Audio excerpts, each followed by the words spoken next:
आपले आता 2 विषय झालेले आहेत. पिंपळाचं झाड आणि तुळशीचं झाड त्याच्याबद्दल मी सांगितलं आहे.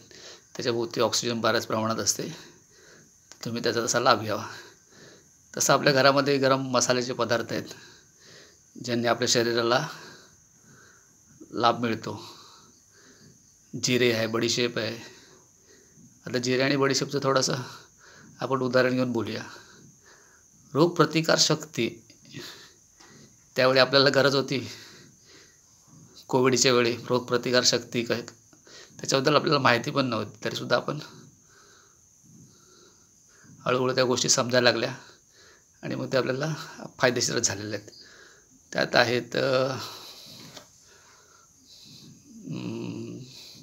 बडीशेप. बडीशेप आपण जेवल्यानंतर खातो. अन्नपचन वगैरे होण्यासाठी खातात बडीशेप.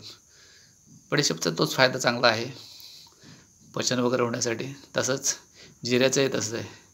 1 चमचा जिरा, 1-2 चमचे जिरा घ्या, बडीशेप घ्या, ते पाण्यामध्ये भिजत ठेवा रात्रभर आणि ते सकाळी त्याचं पाणी पिया. आणि उरलेलं ती बडीशेप आहे ती परत थोडीशी उन्हामध्ये हळकवा, सुकवा आणि परत वापरा. ते जेवणामध्ये वापरू शकता. कारण जेवणामध्ये काय सगळ्या गरम वस्तू आपण थोड्या थोड्याच टाकतो, त्याच्यामुळे काय त्याचं प्रमाण आपल्याला भेटत नाही. लवंग आहे, लवंगमध्ये सगळ्यात जास्त प्रमाणात रोगप्रतिकारशक्ती करण्याचं अँटीऑक्सिडंट भरपूर प्रमाणात आहे त्याच्यामध्ये. ते आपल्याला फायदेशीर शरीरासाठी आहे. ते सुद्धा आपण कमी प्रमाणात वापरतो. तर अशा गोष्टीचा वापर करा. पाण्याबद्दल तर आपण बोललोच.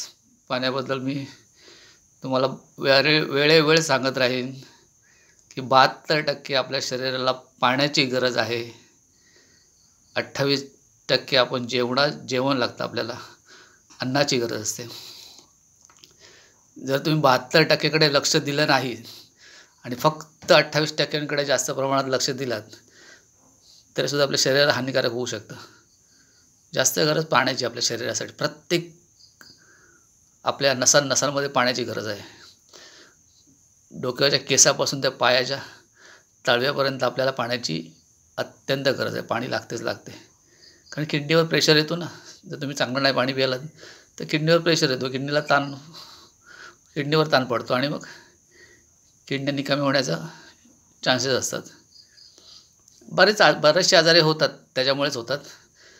तर पाण्यामुळे आजार बरेही होतात आणि पाण्यामुळे आजार होतातही. त्यामुळे पाण्याकडे दुर्लक्ष करू नका. पाणी चांगलंच पिया. आरोचं पाणी बंदच करा असं मी तुम्हाला वारंवार सांगेन. अल्कलाईन पाण्याचे आता बघा मोठमोठ्या 5 स्टार हॉटेलमध्ये वगैरे एक साधी रेसिपी ते लोक करतात. म्हणजे सिम्पल आहे ते, त्यात मोठं हे नाही. काकडीचे 2-4 पीस, लिंबू असं उभं कापून त्याचे 2-4 पीस टाकतात, अद्रक टाकतात आणि अजून 1-2 प्रकार म्हणजे कढीपत्ता पण टाकतात. कढीपत्ता किंवा अजून तो मसाल्याचा पदार्थ एक अजून ते 2 असे प्रकार करून ते ग्लासामध्ये ते डिप करून देतात आणि कस्टमरला देतात अल्कलाईन पाणी. आणि तसे अल्कलाईन पाणी लोक पितात. पण अजून ते अल्कलाईन आहे की काय ते अजून, कारण तशी जी प्रोसेस करायची असेल ती 1 दिवस पूर्ण ठेवावा लागतो तिला. 12 घंटा 8 घंटा तरी ते पाण्यात तसं भरून भिजून ठेवावं लागतं आणि नंतर मग ते पाणी प्यायचं असतं. पण त्याचं दिसायला छान दिसतं आणि लोक आजकाल 5 स्टार हॉटेलमध्ये तसंच भेटतं. 3 स्टार 5 स्टार हॉटेलमध्ये पाणी तसंच दिलं जातं. आता हे आपण फिरण्यावरून आपल्याला आयडिया भेटलेली आहे. पण त्या पाण्यात तसं काही